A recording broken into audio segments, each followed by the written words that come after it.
He held her the day she was born. He stood at the hospital and looked through the glass at this tiny, red-faced, brand-new human being, and he felt the specific, overwhelming tenderness that comes from watching someone you love become a parent. He bought her first bike. He gave her boxing lessons when the school bullies came for her. He sat on a riverbank with her for an entire day when she was 10 years old, catching nothing, laughing about everything, sharing cheese sandwiches and a flask of tea, and called it one of the best days of his life. He took her to prom on the back of his motorbike. He helped buy her first car and paid half of it out of his own pocket. And when she grew up and started sending him explicit photos, when she blocked his path in a hallway and refused to let him pass, when she began offering sexual acts in exchange for lifts and car repairs, when she showed up on his doorstep and told him it was too late to say anything now, when he finally did the only thing a decent man could do and sat across from her parents and showed them everything, her mother looked him in the eye and said, "That is just what young women do." Then that same night, Emily messaged him again, with the exact same offer. This is the story of a man who gave 35 years of loyalty, presence, and love to a friendship, and the day he discovered that some people will protect the wrong person every single time. Let me take you back to where this started. His name does not matter. What matters is that he is 43 years old, lives a quiet life, and is emphatically not the kind of man who makes enemies or seeks drama. He uses Facebook and Instagram the way some people use a library, passively, happily, scrolling through videos of camper vans and woodworking projects. He is a man who fixes things. Cars, mostly, but also other things that need fixing. The kind of man who shows up when you call. The kind you build a life around without fully realizing you have done it. 35 years ago, he met a man we will call David. They were young then, the way people are young before the weight of everything accumulates. They became the kind of friends who do not require explanation, who simply appear when something important happens, good or bad, and who stay until it is done. Through relationships and marriages and children and the slow, grinding business of building an adult life, they remained. That is not a small thing. A 35-year friendship is a monument. It is built slowly, brick by brick, and it is not the kind of structure that should be easy to demolish. When David's wife became pregnant, our man was in his corner. When their daughter was born, he was the first person outside the immediate family to meet her. He stood in that hospital and held her, this tiny new person who was not his daughter and yet was, in the way that matters, family. He was the unofficial uncle. The one they called when something needed fixing. The one who showed up for birthdays and school events and ice hockey games without being asked. The one who meant it when he said he would be there. That is who this man was before any of this happened. A decent, loyal, generous man who had spent his whole life proving it in the small and consistent ways that matter most. Keep that in mind. Because what comes next will test your patience with the people who should have recognized exactly that. He watched Emily grow up in the way only a true family friend can, not from a distance, through photos and occasional visits, but right there, present in the room. Every birthday party from her 1st to her 18th. He bought her first bike and was there the day she rode it, wobbling, laughing, crashing, getting back up. She got into ice hockey somewhere around the age of 7 or 8, and he went to every single game. Not some of them, all of them. When she was around 10 or 11, he took her fishing for an entire day. They fished a stretch of river together from morning until afternoon. They caught absolutely nothing. And he describes that day as one of the most memorable of his life, just the two of them, sharing cheese sandwiches and a flask of tea on the riverbank, talking about whatever children talk about with adults they trust. He still remembers it clearly. That is the kind of day that does not leave you. When she was getting bullied at school, the grinding, relentless kind of bullying that follows a kid home in their head, he was the one who stepped in. He taught her to box. Not to fight exactly, but to stand differently. To feel less like a target. To know that she had something in her corner. When she went to prom, he was the one who took her there. On his motorbike, through the streets, her in her dress, both of them probably a little ridiculous and neither caring at all. He helped her buy her first car, went with her, paid half himself, and had done all the maintenance on it ever since. She was one of 5 people in the world he said he would give his life for without thinking about it. I need you to carry that with you, because what I am about to tell you is not a story about a stranger. It is a story about someone he loved, and that changes everything about how the pain of it lands. It started with something ordinary. That is almost always how these things begin, not with a dramatic moment you can point to and say, there, that is where it started, but with something small enough to explain away. About a year before he posted on Reddit, Emily began messaging him privately. Facebook first, then Instagram. The messages were normal to begin with. Could he look at a friend's car? What should she get her dad for his birthday? He didn't think twice about it. He was the car guy. He was the uncle figure. Of course she would ask him. Then came the Saturday night that changed things. Emily and her friends had been out clubbing. They ended up at someone's house for an after-party, and it got out of hand more than they could manage. She saw him online and sent the message that would have made any caring adult drop everything. She was scared. She couldn't tell her dad where she was. Could he come? He said yes. He got up, got dressed, and drove out, because he had made a promise to her years ago, and to his nieces and nephews, that if they were ever scared, ever in a dangerous situation they couldn't tell their parents about, they should call him. He would help, and he would keep their secret once. He meant it. This was the moment to prove he meant it. When he arrived, she came out with her friends and told him things had calmed down. The people causing trouble had left. He stayed for 10 minutes anyway, just to be sure, and then told her, "Call me if anything changes. I will stay up." He went home, made a cup of tea. His phone buzzed, a message from Emily. A revealing photo of her and her friend he had just stood on a pavement speaking to. He replied immediately. He said he did not appreciate that. She said she had sent it to the wrong person by mistake. He chose to believe her. He deleted the photo. He told nobody. He should have said something then. He knows that now. But she was family, and he could not imagine the alternative. A few weeks passed. Nothing happened. He began to relax. Then another Saturday night, another message. This time she did not claim it was a mistake. She said it had been a drunken dare. She apologized the next morning. He ignored it. Now, before you say it, I know what you are thinking. Why didn't he block her? Why didn't he say something to David right then? Here is the answer. And it is an honest one. This was not some random person. This was someone he had known her entire life. Every time it happened, he convinced himself it was a phase, something young and reckless and temporary that she would grow out of, and they could all come out the other side with no damage done. No awkward conversations, no destroyed friendships, no having to look David in the eye and explain something he barely understood himself. He was hoping for the version of this story where it just stops and everyone moves on. So a pattern developed. Drunk Saturday night, inappropriate message or photo, silence from him, apology from her the next morning, and then 2, maybe 3 weeks of nothing, just enough to reset his hope that it was over, until last summer. The BBQ. David and his wife threw a summer barbecue. Friends, family, food, a perfectly ordinary afternoon. Our man went. Of course he did. He went inside to use the bathroom. When he came back out into the hallway, Emily was there, waiting, and she told him she had closed the baby gate at the bottom of the stairs so they would hear anyone coming up before they arrived. Let that land for a moment. This was not a message she could claim was a mistake.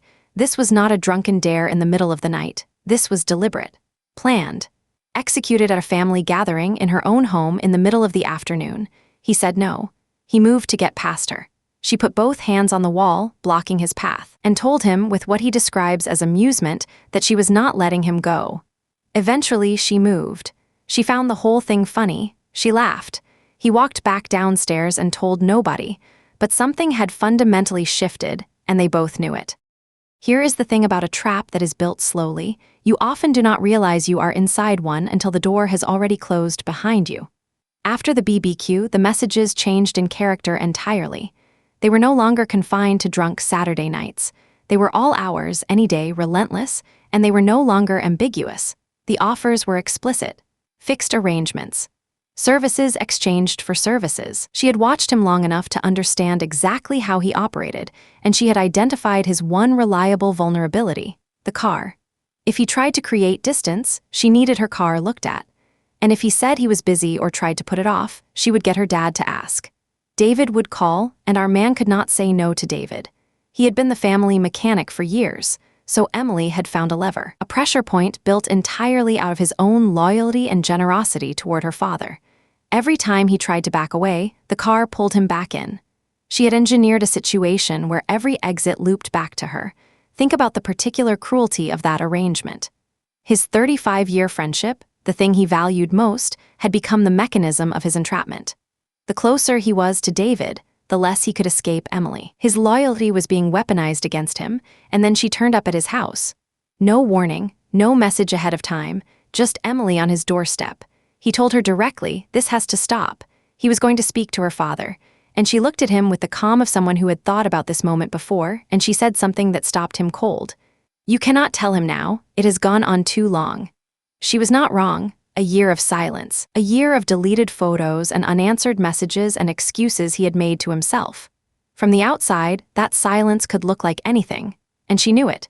She had always known it. Time was her ally. Every week he said nothing was another week that bound his hands a little tighter. He was in an impossible position, and he had to decide, right now, whether to stay in it or to do the thing that might cost him everything. Before I continue, I want to address something directly because it is the question that was fired at him in every comment section he entered. Why did it take so long? Why did he wait? Why did he not tell David the moment the first photo arrived? And the answer is something he shared himself, and it is the kind of answer that sits in your chest and stays there. When our man was 15 years old, he got into a nightclub he was too young to be in. He was drugged. He was taken back to a house by someone who knew exactly what they were doing.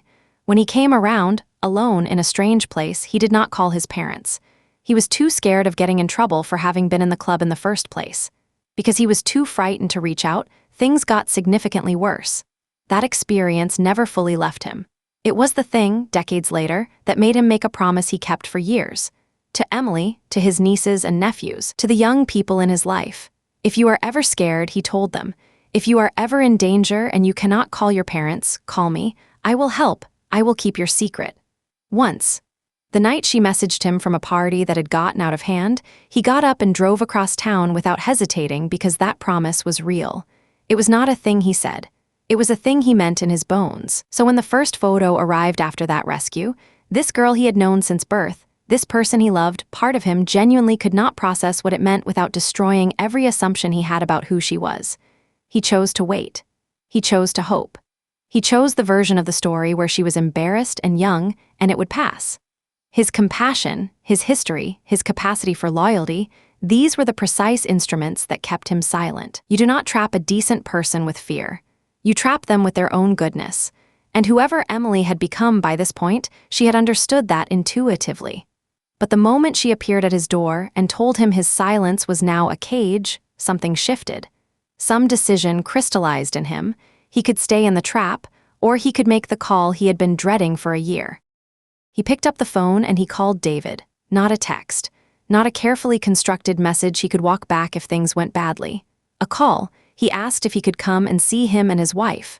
Together. He kept it vague. He just needed to come over. I want you to sit with what it cost him to make that call. 35 years of friendship on the line. A man who had been in his corner for every significant moment of his adult life. He did not know how David would react. He did not know whether David would believe him.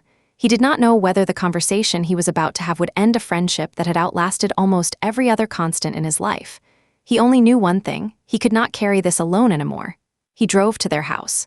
He sat down, and he said, in his own words, he did not beat around the bush. That phrase tells you everything about who he is.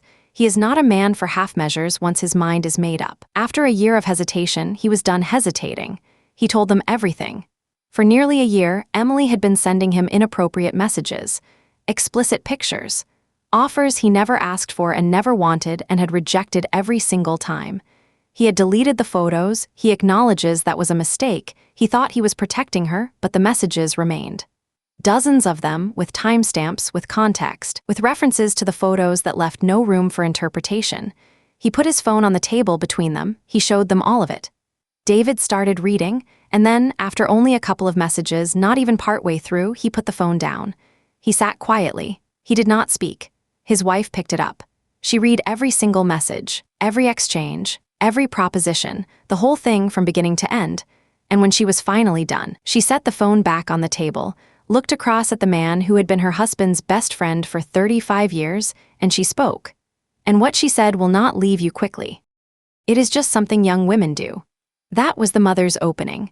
Not shock, not horror, not a hand pressed to her mouth and the stunned silence of a parent confronting something she had not seen coming. Not even a defensive denial, just a dismissal. Calm, flat, immediate, delivered with the confidence of someone who had already decided, before a single sentence was finished, that nothing serious had occurred. She told him they were both adults, that it was up to them what they chose to do. He tried to explain carefully that he did not want to do anything. That was the entire point. He wanted it to stop. He was being harassed continuously for nearly a year, and he needed it to end. The mother barely shifted. She said it was not harassment. She called it, and these are her exact words, not mine, just a young woman in heat. She said she had been the same way at Emily's age. She was comparing her daughter's sustained, deliberate campaign of explicit messages, physical confrontation in a hallway, explicit offers in exchange for services, and a doorstep ambush, to ordinary youthful flirtation. She was reducing a year of unwanted pursuit to something that young women simply do. He tried again. He reminded her that he had known Emily since the day she was born, that he had been in the hospital, that he had changed her nappies, that there is no version of this where that context disappears and what Emily was doing becomes simply a woman expressing interest. The mother waved it off. She told him to relax, not to take it so seriously. And then David, quiet throughout this, sitting with all of it, said something as our man was getting up to leave. He walked him out to the car, just the two of them, away from his wife. He said he was sorry. He said he would talk to Emily when she was home. And then he added one sentence that seemed in a single breath to explain everything. She was never going to give in. She is just like her mum. Not anger, not disbelief, not even surprise, just a rueful, tired acknowledgement of the way things are in his household, as though he had watched this dynamic operate for years and had quietly accepted it as weather. Our man drove home. For the first time in almost a year, someone else knew the truth. It felt like relief. And it felt like almost nothing at all. That night, Emily messaged him. She apologized. Or she typed the word sorry, which is the minimum cost of entry and sometimes the least genuine thing a person can offer. He read it. He did not reply. And then, a few minutes later, a second message arrived. She had spoken to her mum. Her mum had apparently made clear that nothing Emily had done required her to stop doing it. And so, in the same breath as the apology, in the same conversation, within minutes, Emily added, "The offer is always there if you want it." The same offer, after her parents had been sat down, after the messages had been placed in front of them and read, after a year of no, after a physical confrontation at a family barbecue, after showing up uninvited at his house. After all of it, the offer remained, extended again, because her mother had told her there was nothing wrong with it. He posted his update on Reddit and hundreds of people responded. Some were furious on his behalf. Some asked why he had not blocked her from the start, why he had waited so long, endured so much, given her so many chances. And he answered that question with the most honest thing he said in the entire thread. He said, "She is not just some random kid I could block and forget." He said he had loved that kid like a niece, that she was genuinely one of 5 people on earth he would give his life for without a second thought. He said he still cried every day, not just over what she had done, but over what he had lost. The person she used to be. The girl on the riverbank with the fishing rod and the cheese sandwiches and the full day of catching nothing and laughing about it. She was gone, not gone in any final way. Just gone from his life, which is its own kind of permanent. He blocked her. He said he would keep his distance from the whole family for now. David's private apology had been genuine, he believed that. But the mother's response had made one thing completely clear. Emily would face no real consequences inside that house. The person who was supposed to be an authority had looked at harassment and called it nature. And in doing so, she had given her daughter every permission she would ever need to keep going. There is a particular kind of grief that has no real name, the grief of losing people who are still alive. David is still out there. Emily is still out there. The house he visited for 35 years of Sunday lunches and summer barbecues and birthday parties still stands. Nobody died. Nothing was destroyed in any visible or tangible sense. And yet something is gone that cannot be recovered, and he knows it, and the knowing of it sits in him every day. He said he cries every day, not past tense. He said it in the present, daily, because here is what he has actually lost. He has lost a niece who was not technically his niece. He has lost a best friend who is still, technically, his best friend. He has lost 35 years of showing up, every game, every birthday, every crisis, every quiet, ordinary moment where he was simply there, and having it mean something. He has lost the version of Emily who once spent an entire day on a riverbank with him, catching no fish, eating cheese sandwiches in the late afternoon, completely content. That girl existed. He helped build her, and she is gone. This story is often framed as a harassment story, and that framing is entirely correct. What Emily did was harassment, sustained, deliberate, escalating, and ultimately physical. But underneath the harassment story is a grief story, a story about what it costs to watch someone you helped raise become someone you cannot be around, about the specific devastation of loving a person and losing them to a version of themselves you do not recognize. And the mother. The mother, who sat in that living room with 35 years of shared history between them all and looked at everything, all of it, and said, "Relax. Young women do this. It is not serious. You are taking this too hard. There is a word for what that is. It is not just dismissiveness. It is a window into the house Emily was raised in and the values that shaped the choices she made." He had spent decades building a relationship with this family. He did not know, until that conversation, what that family actually looked like from the inside. Now he knows, and so does everyone who reads this story. He made the right call. I want to be clear about that, because in a story like this, where no dramatic courtroom scene plays out, where no public shaming occurs, where the mother shrugs and the daughter messages again that same night, it can feel like nothing was achieved. It can feel like the truth accomplished nothing. But let me offer a different frame. He showed up for 35 years. He showed up for Emily in particular in ways that most adults in a similar role never would: time, money, presence, patience, care. He gave that freely, without conditions, without keeping score. He gave her the kind of unconditional consistency that most people search their whole lives for and never find. And when she turned that against him, he still, even then, tried to protect her. He waited. He hoped. He gave her more chances than most people would have. When it became undeniable that it was not going to stop on its own, he did the only thing left. He told the truth, even knowing it could cost him his oldest friendship, even knowing he might not be believed, even knowing the mother's reaction might be exactly what it was. He told the truth anyway, and there is no small version of that kind of courage. Karma, in this life, does not always arrive as a thunderclap. Sometimes it arrives quietly in the form of clarity. In the moment when you finally see exactly who someone is, stripped of every story you had been telling yourself about them. The mother revealed herself entirely in that conversation. So did Emily in that final message. You cannot unknow what people show you when they think the cost is low. He walked into that house carrying a burden. He left it carrying the truth. And that is its own form of freedom, even when it hurts. Even when it costs you people you loved, even when the justice you deserved never quite arrives in the form you needed. If this story moved you, if you believe that honesty matters, that loyalty deserves to be honored, and that the people who shrug at the wrong things always eventually reveal themselves, leave a like on this video and subscribe to Cold Karma. We post new stories of betrayal, truth, and justice every single day. Hit that notification bell, because karma does not forget, and neither do we.